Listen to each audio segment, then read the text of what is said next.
¿Qué tal? El día de hoy estamos aquí porque el grupo de expertos sobre Nicaragua en derechos humanos nos acaba de dar un informe devastador sobre la situación en Nicaragua. Estamos aquí con una de las expertas, Ángela Buitrago, para que nos explique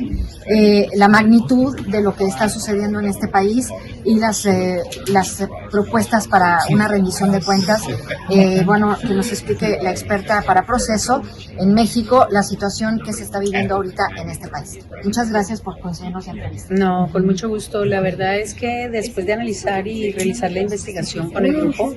hemos encontrado que el panorama está compuesto de una serie de elementos muy importantes que fueron planeados, construidos para mantener el poder y que a través de una cantidad de crímenes que hemos identificado dentro del informe han permitido mantener el control de un sistema antidemocrático y que ha generado de manera sistemática y generalizada una serie de violaciones de derechos que se constituyen en ejecuciones extrajudiciales, en tortura, en detenciones arbitrarias e incluso el acto final de deportación, en donde no solamente el efecto resulta intimidante para la población nicaragüense, sino un efecto de unas consecuencias gigantes en términos de pérdida de derechos, acceso a lo más básico, que es el derecho a la nacionalidad, y sobre esos supuestos también a la extinción de dominio a la que es sometida una persona que desaparece como personalidad jurídica dentro de un Estado.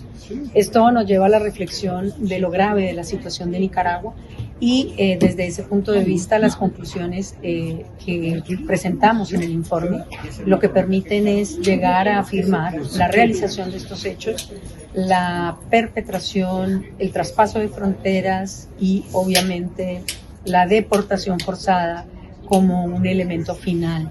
de evitar incluso que personas que puedan aspirar a ser elegidas o a elegir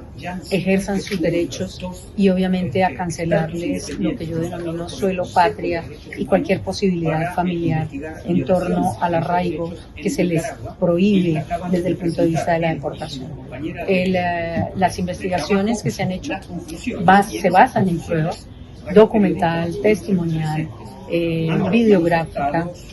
que permiten recoger todos estos elementos que a pesar de no haber podido entrar a Nicaragua hay una gran población flotante exilada en diferentes países que nos permitió recoger las realidades nicaragüenses y el drama de personas que viven con miedo sobre la base de lo que les pende sobre sus cabezas por pronunciarse, por manifestarse o por generar una posición contraria a la del gobierno. En el informe nos habla de la responsabilidad de crímenes de lesa humanidad directamente perpetrados por Daniel Ortega, el presidente, y por la vicepresidenta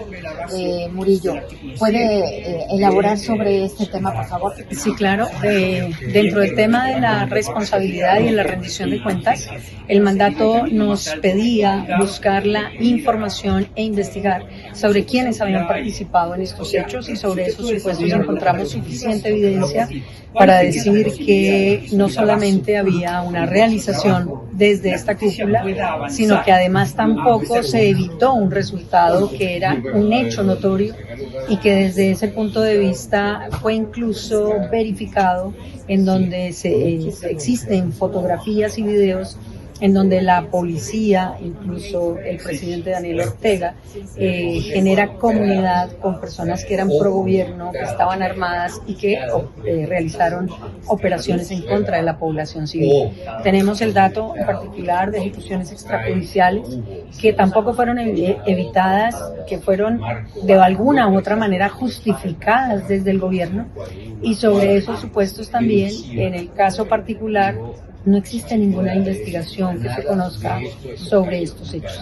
Entonces, veamos que el tema de responsabilidad, apuntamos a dos niveles, de responsabilidad estatal y responsabilidad personal, precisamente buscando que se cumpla una máxima de que esta clase de crímenes no pueden quedar impunes, que son delitos de lesa humanidad y que necesitan ser investigados a cabalidad por no solo las autoridades internas, sino también los países en cumplimiento del principio de protección. Con este cumplimiento del principio de protección, ¿qué espera el grupo, qué espera el grupo de expertos de la comunidad internacional, especialmente de América Latina. Yo creo que está plenamente facultadas los estados para realizar las investigaciones precisamente en la finalidad de proteger un bien jurídico internacional, en evitar que sigan cometiéndose estos crímenes de lesa humanidad y en la obligación de reconocer que debe protegerse la existencia, la vida, la dignidad y los elementos fundamentales del ser humano. Creo que nosotros esperamos que se ejerza esta actividad de manera oficiosa, incluso por los estados, a través del principio del derecho universal o la jurisdicción universal,